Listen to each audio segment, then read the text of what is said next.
Marisela estaba en la cocina, soltando órdenes de última hora como si yo fuera la empleada doméstica y no su madre. Las orquídeas se rocían, no se riegan, no olvides activar la alarma por la noche. Y si el gato de la vecina intenta colarse otra vez, solo ahuyéntalo. Su voz era dulce, cortante, eficiente, como si me estuviera confiando algo importante, pero no lo suficiente como para incluirme. Su esposo, Joaquín. Cargó la última maleta en el coche. Grecia sería demasiado para ti. Mamá, dijo por encima del hombro, sin mala intención.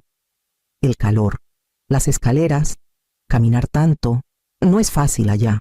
Marisela se sumó, repitiendo lo que ya habían dicho 1000 veces. Te mereces descansar, no vuelos largos, te traeremos fotos y algo de las islas. Asentí, hasta sonreí. Mi maleta se quedó en el ático. Amalia y Emiliano, mis nietos, apenas levantaron la vista de sus celulares mientras se arrastraban hacia la camioneta. Amalia me dio un abrazo rápido de lado. Emiliano murmuró un «Nos vemos, abuela». Me quedé en la puerta, saludando mientras salían del camino de entrada. Sus risas flotando tras las ventanas cerradas de su camioneta con aire acondicionado. Marisela no volteó. El silencio después de que se fueron no era nuevo. Esta casa había aprendido a contener el aliento entre visitas. Volví adentro, mis pasos más suaves de lo que recordaba. Me serví una taza de té que no quería y me senté a la mesa, dejando que el vapor subiera sin propósito. Entonces lo vi, un sobre, grueso y blanco, metido bajo el frutero, no escondido, solo, olvidado. Lo saqué. Adentro estaban sus boletos de avión 4, todavía en la funda de la agencia de viajes, todavía sin usar. Salida en 3 días, destino Atenas, pasajeros Marisela Ramírez, Joaquín Ramírez, Amalia Ramírez, Emiliano Ramírez. Mi nombre no estaba, claro que no. Leí los nombres otra vez, más despacio. Luego dejé el sobre junto a mi té y miré por la ventana. No olvidaron los boletos, olvidaron que yo podría notarlo. Preparé otra taza de té, esta vez dejando la bolsita más tiempo de lo usual. La primera se había enfriado junto al sobre, intacta. Mis manos aún no estaban firmes. Sostuve la taza con ambas palmas, los dedos envolviendo el calor, deseando que calmara los pequeños temblores que bailaban en mis nudillos. Volví a desplegar los boletos. La letra era nítida, implacable. 4 asientos, fila 12, pasillo, ventana, centro, sin extra, sin un quizá vengas también. Mamá, sin error que corregir, solo omisión limpia, deliberada. Abrí el cajón donde guardaba mi chequera y documentos. Ahí estaba también el recibo de la agencia de viajes, enganchado al sobre de los boletos. Una nota pequeña, escrita con la letra de Marisela, reservado, con la tarjeta de mamá. Reembolsaré. Casi me reí. Habían usado la tarjeta de crédito conjunta que dejé abierta para emergencias y por las millas de recompensa. Yo era quien la pagaba cada mes sin queja. No se trataba del dinero, no realmente. Se trataba de lo de siempre del acceso. Me recordaban cuando les convenía, cuando les beneficiaba. Dejé la taza y tomé mi celular. La pantalla se iluminó. Lista y esperando. Abrí la app del banco. 2 transacciones de la agencia de viajes, una por los vuelos, otra por el alojamiento, sin reembolso a la vista, sin discusión. Deslicé hacia abajo. Toqué los detalles de la tarjeta y me detuve en la opción. Congelar tarjeta, no titubeé. No llamé, no advertí, toqué, confirmé. La pantalla parpadeó una vez, luego otra. Tarjeta congelada, acceso revocado. Puse el celular boca abajo en la mesa. La taza a medio vaciar a su lado, afuera. El viento mecía las ramas suavemente contra el cristal. Adentro, todo estaba quieto. Me levanté. Caminé al cajón del pasillo y saqué mi pasaporte viejo. Empezó con una llamada Marisela, luego otra, luego Joaquín, luego Marisela otra vez.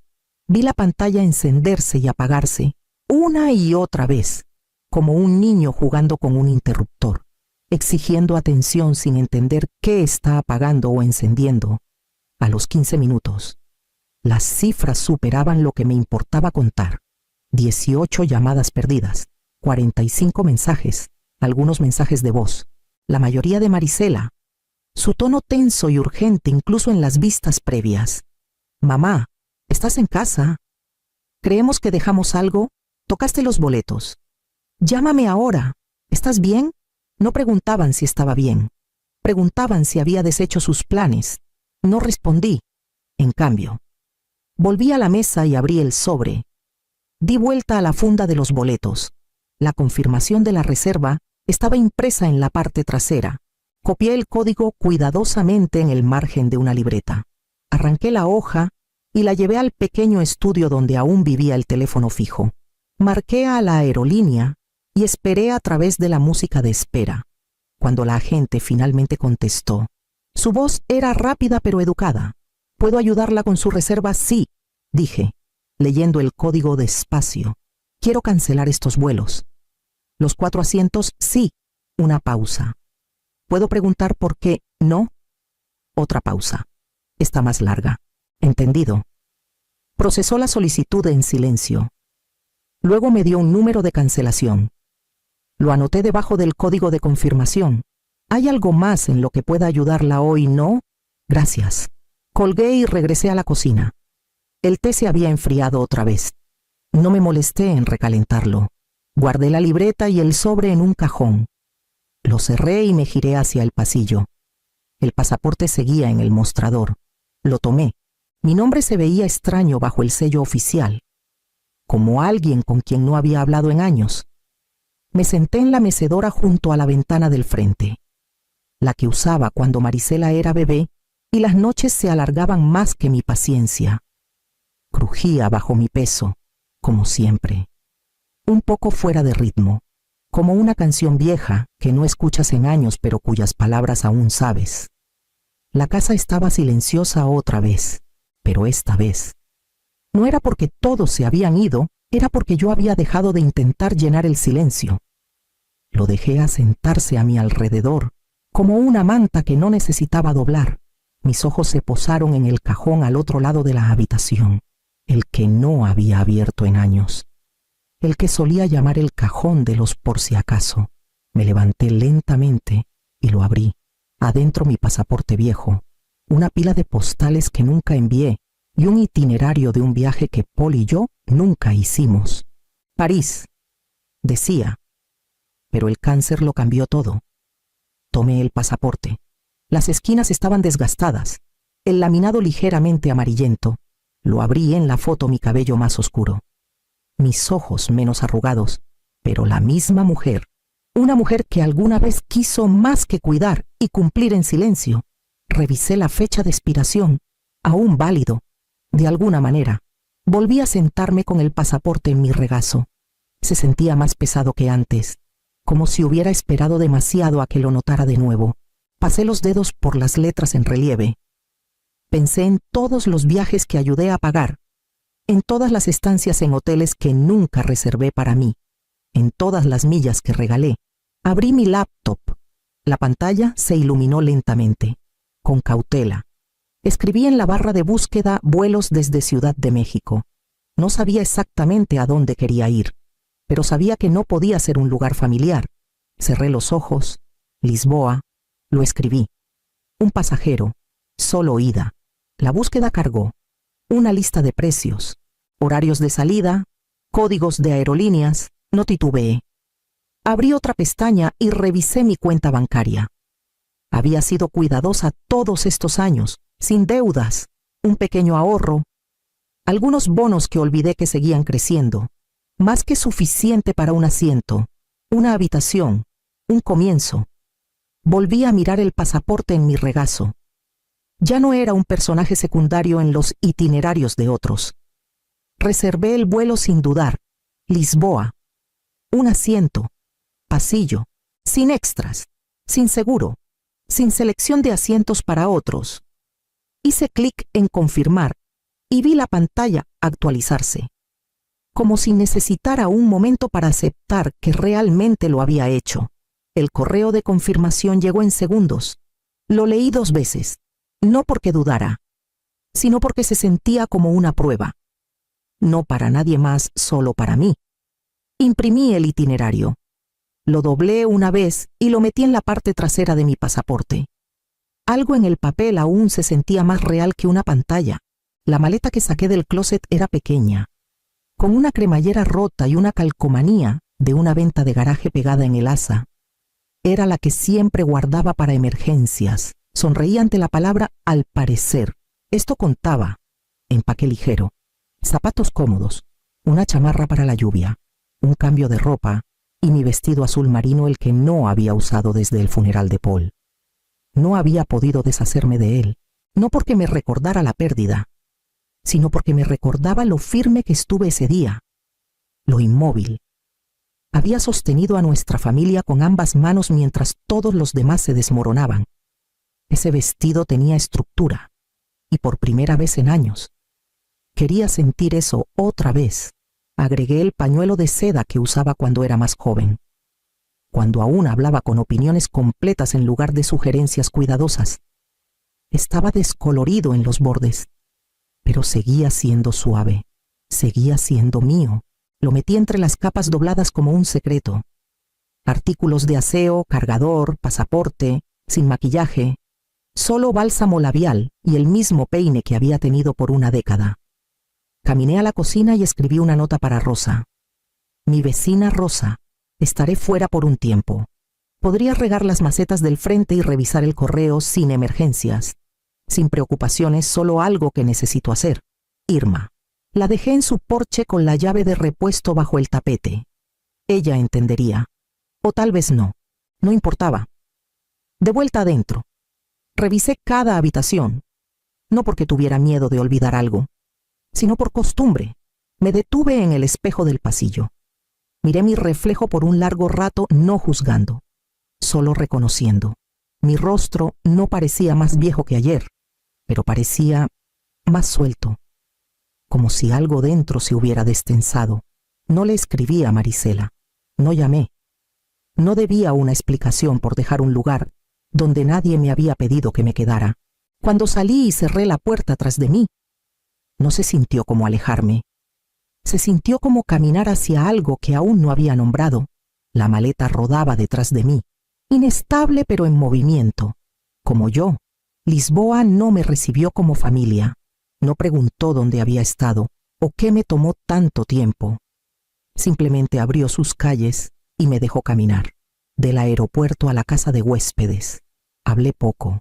El taxista charló sobre el clima, el fútbol y cómo las sardinas estaban en su mejor momento esta temporada. Asentí. Escuché. Eso fue suficiente. Mi habitación era pequeña, limpia y llena de un aire desconocido, sin fotos familiares, sin refrigerador cubierto de dibujos de mis nietos, solo espacio. Dejé la maleta y me senté en la cama, dejando que la quietud se extendiera a mi alrededor como algo que no sabía que había extrañado.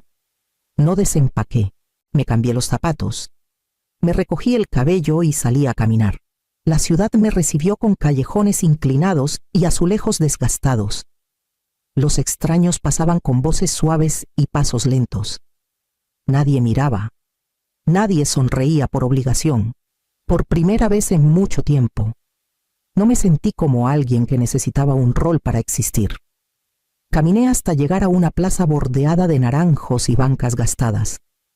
Un hombre tocaba fado su guitarra vieja. Su voz más antigua que él. Las notas subían al cielo, se enredaban con la brisa y luego se hundían en las piedras bajo nuestros pies. Me senté y escuché. No porque entendiera la letra, sino porque no necesitaba hacerlo. La música llenó los rincones de mí que se habían apagado por años de ser útil. No intentó arreglar nada, solo se quedó conmigo, constante y sin prisa. Después, encontré un pequeño café bajo un balcón con ropa secándose. Pedí aceitunas, pan y café. El mesero no preguntó de dónde era, solo trajo mi pedido y me dejó sola. Comí despacio. No miré mi celular. No pensé en la casa. No me pregunté qué estarían haciendo allá. Por primera vez, no me extrañaban y no necesitaba que lo hicieran. El mensaje llegó después del atardecer. Vi la vista previa en mi pantalla mientras dejaba el celular junto a la lámpara de la mesita. Marisela.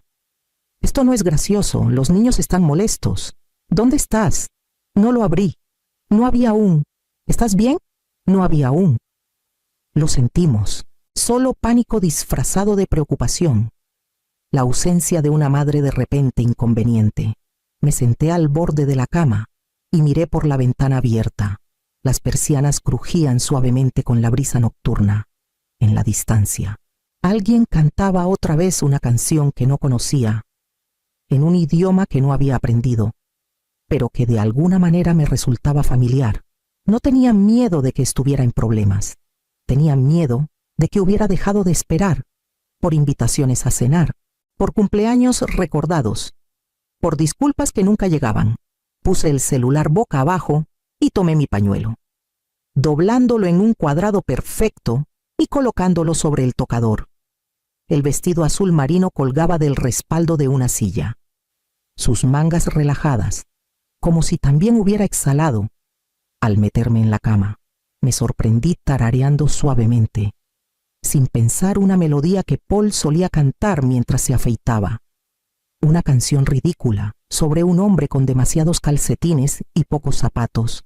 No había pensado en ella en años, pero ahora venía fácil, saliendo de mí sin esfuerzo. Y por primera vez en mucho tiempo, el silencio en la habitación no se sentía como algo que debía llenar. Se sentía como algo que finalmente me pertenecía. A la mañana siguiente, encontré un mensaje de voz esperando. No había escuchado el celular sonar. Debió llegar en la noche, colándose por las persianas como la brisa. Era de Amalia. Abuela, creo que lo entiendo. No sé todo, pero creo que entiendo por qué te fuiste. Mamá dice que estás siendo dramática, pero no le creo. Te extraño. Espero que estés bien. Su voz se quebró un poco al final. 16 años, tratando de no llorar. Lo escuché 2 veces, luego una más. No preguntó dónde estaba. No necesitaba hacerlo. Solo quería saber que estaba bien y hacerme saber que, en medio de todo esto, alguien me veía, no como el problema, no como el fondo, solo a mí. Me paré en el balcón después del desayuno. Una mano en la barandilla, la otra sosteniendo mi café. Abajo, los niños perseguían palomas por la plaza, sus risas rebotando en los adoquines. El sol golpeaba los tejados de azulejos de una manera que los hacía parecer libros viejos y abiertos. Una brisa levantó el borde de mi pañuelo. Cerré los ojos, respirándola, no intentando preservar el momento, solo estando en él. Cuando los abrí, tomé mi celular. Revisé mis fotos y encontré una que no había notado antes. Yo, parada ahí mismo, mirando hacia afuera. Alguien debió tomarla desde abajo. No estaba posando, no estaba sonriendo, pero me veía, tranquila, presente. Se la envié a Amalia, sin texto. Unos minutos después, 3 puntos parpadearon, luego desaparecieron. Luego llegó su respuesta. Parece que recordaste algo importante.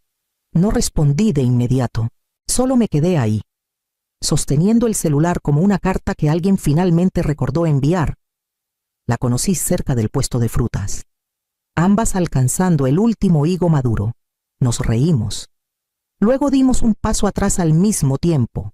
Su nombre era Mireille, francesa, viajando sola, con cabello plateado corto y ojos que habían visto demasiado para fingir. Me preguntó si me gustaba la música. Dije que prefería el silencio, pero la música era un segundo cercano. Esa noche, tocó a mi puerta con 2 boletos de papel doblados en su palma. Un concierto en un patio nada de turistas. Prometió, solo locales, ritmo y vino. No necesité que me convenciera. El lugar no era más que una plaza abierta entre edificios viejos. Luces cálidas zigzagueaban arriba. Un trío tocaba desde una plataforma de madera. Sus instrumentos gastados y honestos. La gente bailaba, no en parejas, no en secuencia, solo juntos, sueltos, vivos. Me quedé al borde, insegura. Mireille me dio un empujoncito.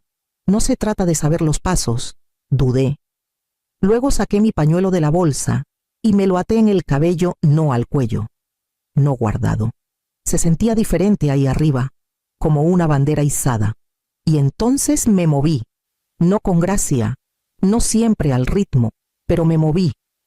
Brazos sueltos, caderas inseguras, pies recordando algo que no habían podido hacer en años. Mireille se unió.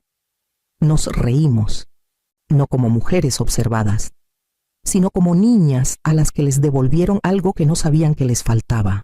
Después, nos sentamos al borde de la fuente, el sudor enfriándose en nuestra piel, recuperando el aliento en un silencio cómodo. No estaba intentando probar que podía seguir el ritmo. No estaba intentando probar nada. Solo no quería que la noche terminara en quietud. No le dije a nadie que regresaba, ni siquiera a Rosa. El taxi me dejó poco después del mediodía. El césped había crecido un poco en los bordes, y la lavanda junto al porche empezaba a inclinarse. Pero nada estaba perdido. Nada estaba roto. La llave giró como siempre lo había hecho. Adentro, la casa olía ligeramente a polvo y ropa limpia. El aire estaba quieto, del tipo que no espera compañía. Mi maleta descansó silenciosa junto a la puerta. No desempaqué. El refrigerador estaba lleno. Rosa, siempre considerada, lo había surtido con lo básico: leche, huevos, pan, un recipiente de sopa con su letra en la tapa. Bienvenida a casa. Si estás en casa. Me paré en medio de la cocina y dejé que la quietud me envolviera. No como vacío, no como castigo, solo presencia. No corrí a llenarla. Caminé por el jardín más tarde, despacio, los dedos rozando las puntas de los arbustos de romero. Los jitomates batallaban, pero la acelga había explotado en mi ausencia. Sonreí. A veces las cosas crecen mejor cuando las dejas en paz. No revisé mi celular de inmediato. No abrí los mensajes. Lo que sea que hubieran escrito podía esperar. Lo que quisieran no era más importante que la quietud que había traído conmigo. Esa noche, preparé té. Me senté junto a la ventana y dejé que el vapor se elevara en el aire. No había ruido, no había lista, no había espera por la próxima demanda. Por primera vez, no era alguien esperando ser necesitada. Era solo alguien que había regresado no para retomar nada, sino para empezar de nuevo. Doblé el pañuelo de seda 3 veces, como solía hacer cuando Emiliano tenía sangrados nasales en las mañanas de las excursiones escolares. Preciso, practicado, silenciosamente reconfortante. Lo coloqué debajo del marco de madera de cerezo que había mandado hacer el mes pasado. Dentro del marco estaba su poema favorito de cuando tenía 16 años, de aquellos días en que aún me dejaba leerle durante los largos viajes en coche. Invictus. Todavía recordaba cómo lo recitaba con más fuerza que ritmo, intentando sonar mayor de lo que era. El papel de seda crujió mientras lo envolvía alrededor del regalo. Un último alisado en las esquinas. Quería que se viera intencional, significativo. Él solía notar las pequeñas cosas, los detalles. Tal vez aún lo hacía. No puedo esperar a mañana, dije en voz alta. Más para mí misma, pero lo suficientemente fuerte para que Paloma, sentada en la mesa de la cocina, balanceando las piernas y bebiendo jugo de manzana de un vaso alto con borde verde, me oyera. Sus dedos se detuvieron. Entonces el vaso se le resbaló. Cayó al suelo en 2 tiempos, primero el golpe, luego el estallido. El jugo se esparció en venas ámbar sobre la madera. Ella miró el desastre. Con los ojos muy abiertos. Lo siento, abuelita, susurró. Su voz temblaba, como el vaso. Tomé una toalla y me agaché. No pasa nada. Pequeña, solo me asustaste. Eso es todo. Abrió la boca de nuevo. Dudó, pero la boda fue la semana pasada. Me quedé inmóvil a mitad de limpiar.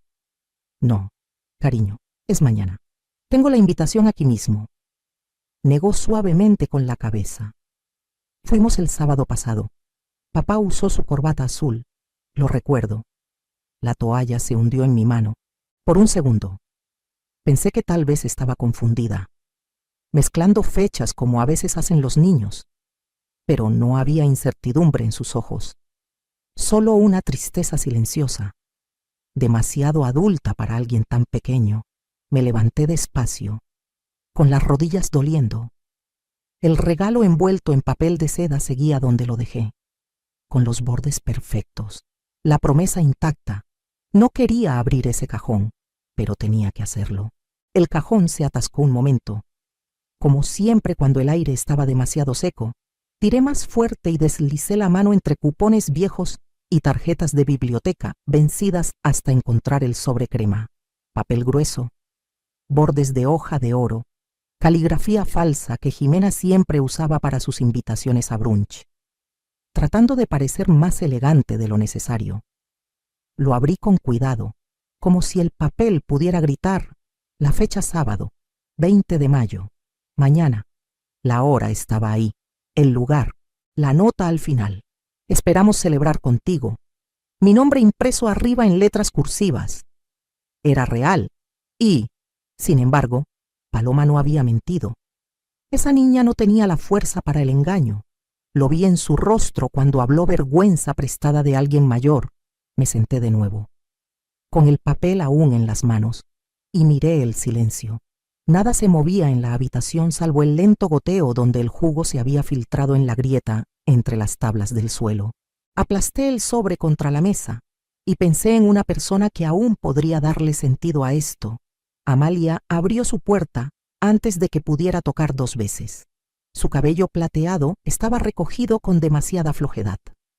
Las gafas colgando bajas. No hizo preguntas. Solo se hizo a un lado y señaló hacia la cocina. Giró el sobre en sus manos como solía manejar himnarios antiguos cuidadosa, respetuosa. Esto es real, dijo, golpeando la esquina de la invitación contra la madera. Pero eso no significa que todos recibieron la misma. Se me secó la boca. ¿Crees que dividieron la lista? No respondió. No tenía que hacerlo. Su silencio era más afilado que cualquier confirmación. Saqué mi celular y abrí el hashtag que Jimena alguna vez presumió. Boda Serrano fin de semana.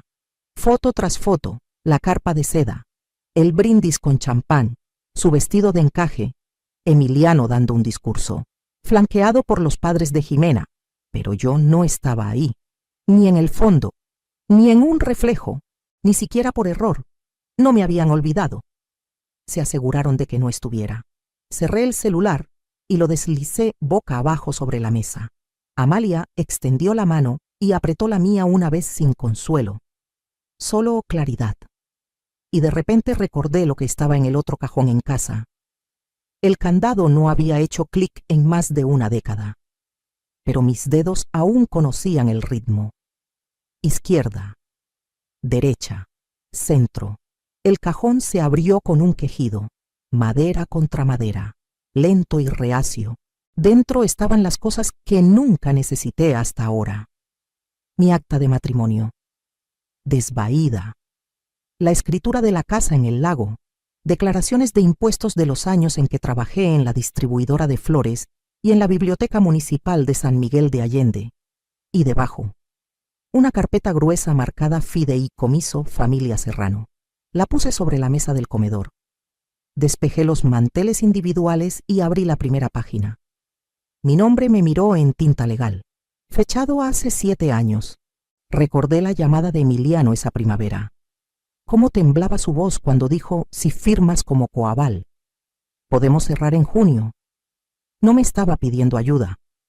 Daba por sentado que lo haría. Pero no firmé como coaval. Compré el terreno directamente. Establecí el fideicomiso a mi nombre, con un 80% de propiedad. Dejé que ellos manejaran las renovaciones, eligieran los azulejos, grabaran el progreso para los reels de bienestar de Jimena. Pero los cimientos, la base legal, eran míos. No había pensado en ese detalle en años. No lo hice para tener poder sobre ellos. Lo hice para proteger lo poco que me quedaba. Cuando Emiliano tenía 5 años y el coche de Salvador se salió de la carretera bajo la lluvia. Rechacé la beca en Boston en el mismo aliento en que le dije al hospital que sí, que iría por las cosas de mi esposo. Me quedé en San Miguel de Allende. Tomé los turnos que surgían primero. Mis materiales de pintura terminaron en cajas. Mis sueños se convirtieron en números presupuestos de comida. Cuentas de luz. Primas médicas. Pero Emiliano siempre tuvo lo que necesitaba. Útiles escolares, tacos de fútbol, frenillos. Incluso cuando el coche no arrancaba o mis manos se agrietaban por arreglar claveles a las 2 de la mañana. Él nunca notó la carencia. A los 28. Tuvo la casa.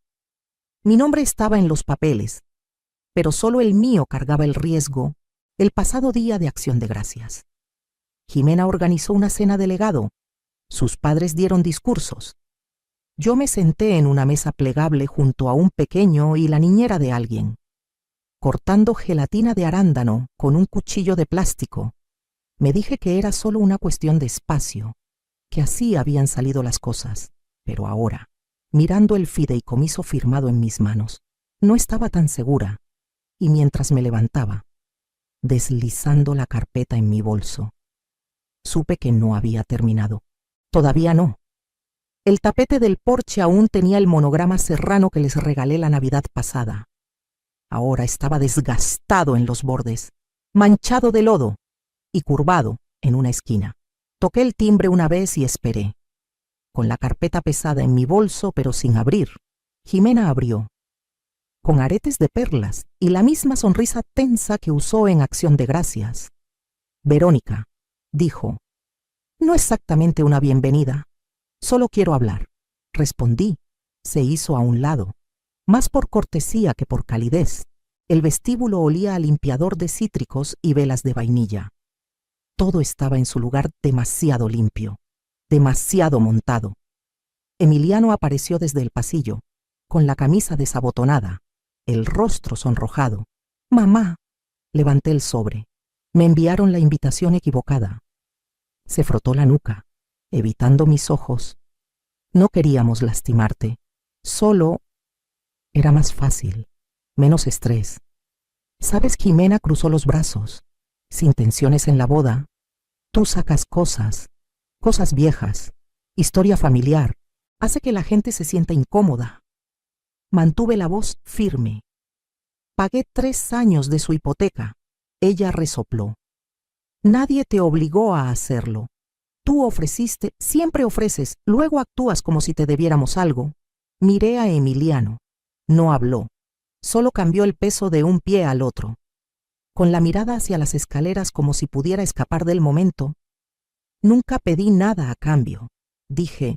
La boca de Jimena se torció. Exacto. Entonces, ¿por qué ahora? ¿Por qué la sorpresa? No respondí. No necesitaba hacerlo.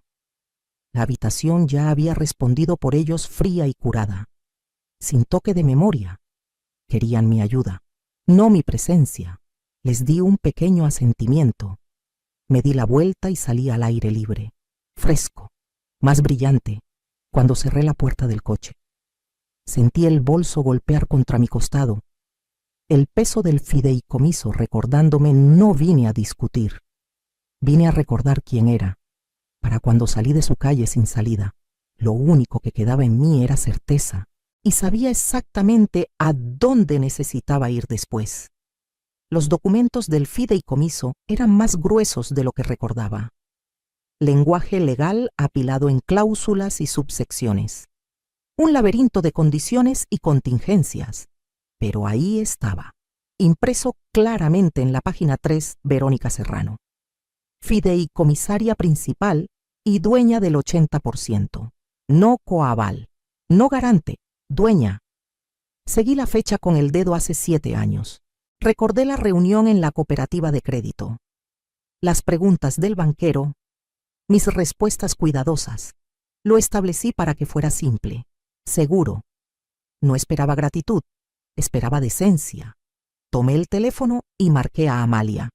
Contestó al segundo timbre. ¿Todavía es mío?, pregunté. Sí. dijo sin dudar.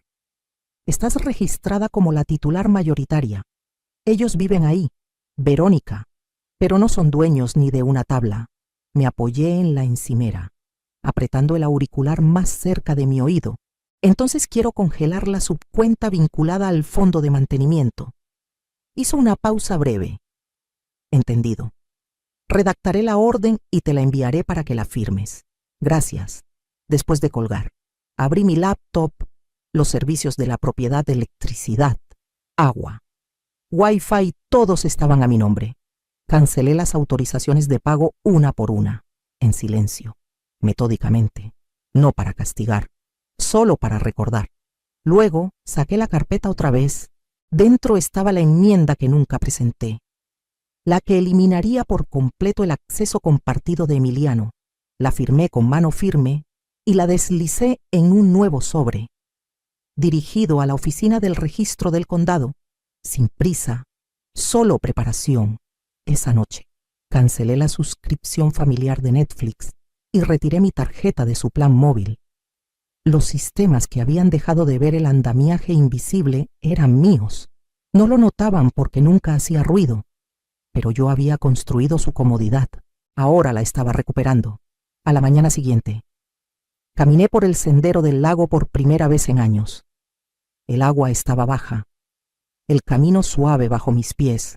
Respiré el pino y el musgo, dejando que el silencio me sostuviera, no como ausencia, sino como armadura. Y cuando llegué a casa, ya había 2 mensajes esperándome. La primera publicación fue sutil, una foto de Ximena tomando té, con la barbilla inclinada, el pie de foto vago. Nada duele más que la traición de quienes dicen amarte. No la habría visto si Amalia no me hubiera enviado la captura de pantalla. Debajo, los comentarios florecieron preocupación, lealtad, confusión. Luego vino otra. Hay un lugar especial para los mayores que convierten la generosidad en control. Los hashtags eran más fuertes. B no es mi familia. Padre tóxico. Sanar sobre historia. Pero el algoritmo no estaba de su lado. Alguien preguntó claramente, ¿por qué no estaba la mamá de Emiliano en la boda? Otro respondió, ni siquiera la etiquetaron en una publicación. Luego ella construyó su casa. ¿Cómo se olvida eso? No escribí una palabra. No necesitaba hacerlo. A la mañana siguiente, un camión de reparto retumbó por mi camino de grava. Un florista bajó con un ramo de tulipanes blancos y lirios verdes suaves, sin nombre en la etiqueta, solo una tarjeta sencilla entre los tallos. Merecías algo mejor. Más tarde ese día, recibí un mensaje de Nadia, una compañera de trabajo de Emiliano que conocí en un evento benéfico años atrás. Solo quería que supieras que la gente está hablando. Su jefe vio las publicaciones. Están reasignando el proyecto Mad Dogs. No es buena imagen. 1 hora después, llegó otra captura de pantalla, esta vez de un chat grupal que nunca debí ver. Una amiga de Ximena me la reenvió sin comentario. Una burbuja decía, falsificaron una segunda invitación. Eso es frío como hielo. Miré la pantalla por mucho tiempo. Mi nombre no estaba ahí, pero estaba en todas partes entre líneas. A la mañana siguiente, el conteo de seguidores de Ximena cayó casi 2000. Uno de sus patrocinadores de marca eliminó silenciosamente una foto etiquetada con ella. No dijo por qué. No tenía que hacerlo. Esa misma tarde, escuché un golpe en la puerta. Era Paloma, con su mochila colgada al hombro, el cabello en 2 trenzas torcidas. Me miró y dijo suavemente, «Papá dijo que podía quedarme contigo este fin de semana. ¿Está bien?» Abrí la puerta sin hablar. Dejó caer su mochila y se metió en mis brazos como si fuera lo más natural del mundo. Y cuando se acomodó para la noche, dormida en la habitación que acababa de repintar, me quedé en el pasillo y supe lo que venía después. Ya no era solo mío para cargar. No llamaron, no enviaron mensajes. Solo aparecieron como si las últimas semanas no hubieran pasado. Su coche entró en el camino cerca del atardecer. Emiliano salió primero. aún con ropa de trabajo. Jimena lo siguió con un abrigo demasiado delgado para el clima. Gafas de sol en el cabello, aunque la luz ya se había desvanecido. Estaba doblando sábanas en el porche. No me moví para saludarlos. Hemos tenido unas semanas duras, dijo Jimena, con voz firme, ensayada. Emiliano asintió rápidamente. Están circulando rumores, lo de la boda. Está afectando mis proyectos. Los clientes están nerviosos, Jimena añadió, y la casa. Algunas cuentas rebotaron. Solo es una situación temporal. Estaban juntos como si solicitaran un préstamo. Oh, perdón. Emiliano me miró, con los ojos más suaves de lo que habían estado en años. Solo necesitamos unas semanas. La habitación de huéspedes, hasta que las cosas se calmen. No respondí de inmediato. Entré y regresé con una bandeja. 2 tazas de té Earl Grey, aún humeantes. Serví lentamente. Les di una taza a cada uno y me senté frente a ellos. Construyeron una boda sin mí, dije, manteniendo la voz tranquila. Pero yo construí sus cimientos. Emiliano miró su taza. Esta casa, continué, solo recibe a quienes recuerdan eso. Me incliné a un lado y saqué el sobre Manila. Grueso, sellado, estampado. Se lo entregué. No lo abrió de inmediato. Solo miró las letras en negritas en el frente: notificación de terminación. 30 días para desalojar. Los labios de Jimena se separaron. ¿Nos estás desalojando? No, dije. Estoy revocando el permiso. El fideicomiso que olvidaron, del que se beneficiaron, lo recuerda. No discutieron. No en ese momento. Se quedaron congelados, el calor del té desvaneciéndose entre sus manos. Recogí la bandeja vacía y volví adentro sin mirar por encima del hombro. La puerta se cerró detrás de mí con un clic suave. No un portazo. A la mañana siguiente, el porche estaba silencioso otra vez, pero el silencio se sentía ganado esta vez. Y en algún lugar de ese silencio, ya podía escuchar la pelea comenzando, 3 días después de que les entregué el sobre. Emiliano presentó un desafío formal al fideicomiso. La petición llegó en un sobre acolchado con una etiqueta de devolución de un despacho de abogados que no reconocí en él. Alegaba confusión, malentendido, que había establecido el fideicomiso con intenciones temporales, que no había querido que fuera tan rígido, que nadie le había explicado las consecuencias completas. Pero yo lo había hecho. Y Amalia había guardado todo. Respondió en 48 horas. Un cuaderno de documentación fue entregado a la oficina del secretario del condado y una copia digital al abogado de ellos. Escrituras escaneadas, registros de firmas, enmiendas notariadas, transferencias con marca de tiempo, cada línea de buena fe, cada cláusula construida con intención, no descuido. Su carta al tribunal fue breve y clara. El tono era profesional.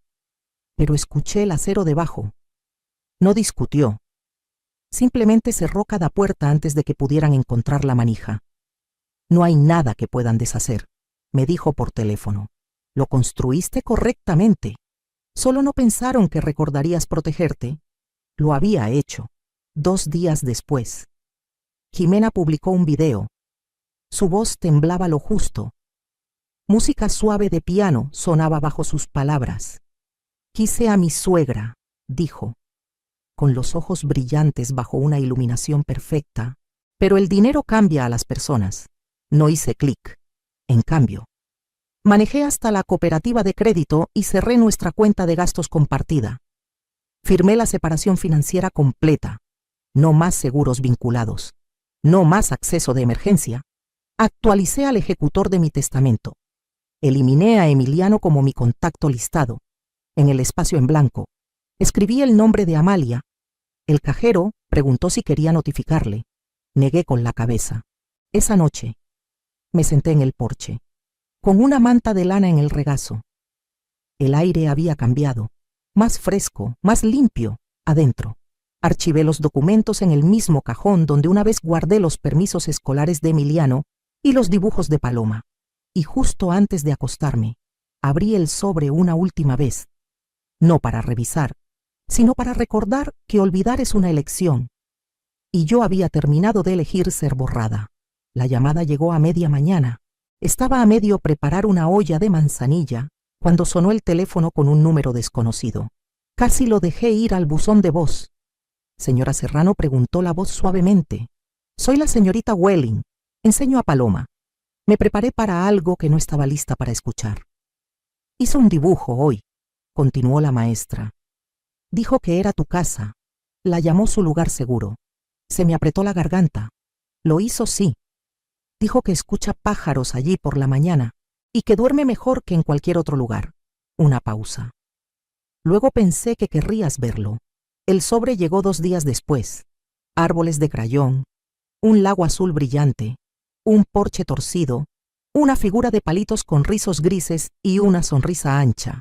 Arriba, con letra temblorosa, yo y abuelita en el lago. Me senté con él por mucho tiempo. El papel suave y un poco manchado. Las esquinas dobladas de haber sido llevado en una mochila. No lloré. No dejé que me atravesara. Dejé que se asentara. Luego caminé a mi estudio. Encontré un marco libre y colgué el dibujo encima del escritorio. No por nostalgia, sino como evidencia. Evidencia de que mientras los adultos debatían motivos y errores, una niña había elegido la verdad, que a pesar de que todo se deshacía, una pequeña persona aún sabía exactamente dónde la sostenían. El sol se movió por la pared mientras retrocedía para mirarlo. La luz atrapando los rizos que dibujó demasiado grandes. La sonrisa demasiado ancha. No corregí nada. Esa tarde, saqué un cuaderno nuevo y destapé una pluma. La primera página estaba limpia, esperando, y supe cómo quería empezar, 1 año después. Mis mañanas son más lentas, más suaves. La tetera zumba mientras el viento se cuela por los abedules fuera de la ventana de mi cocina. Despierto sin urgencia, duermo sin ruido, los martes y jueves. Enseño escritura de memorias en el centro comunitario. Un grupo pequeño, 7 mujeres. Un viudo. Algunos escriben en susurros, otros con fuego. Todos llevamos historias que no nos dieron permiso para contar hasta ahora. Paloma me visita cada 2 fines de semana. Llega con su cuaderno de dibujo y una nueva historia, siempre contada con todo su cuerpo. Hornear pan de elote. Caminamos largas distancias cerca del lago.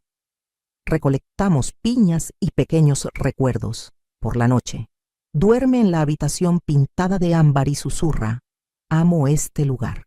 Justo antes de que su respiración se estabilice, el correo trajo otra invitación de boda la semana pasada. La prima de Emiliano, Corina, la que siempre me guardaba un asiento. La tarjeta era simple, pero la nota dentro estaba escrita a mano. No sería lo mismo sin ti, tía V. Sonreí al leerlo. Pero no estaré ahí. Esa semana. Estaré en Oaxaca, con botas atadas, cámara cargada, persiguiendo cascadas por senderos que nunca he caminado. Ya reservé la cabaña. Enviaré un regalo, algo pensado y útil, algo que habría dado incluso antes de aprender a elegirme a mí misma. Cuando regrese, esta casa seguirá siendo mía legalmente, emocionalmente, completamente. Planté lavanda junto al buzón esta primavera. Ahora está floreciendo. El aroma se cuela en la cocina por la ventana abierta. Las paredes sostienen mi aliento, mis pasos, mis límites, mis comienzos. Ellos planearon un futuro sin mí, así que creé una vida sin ellos,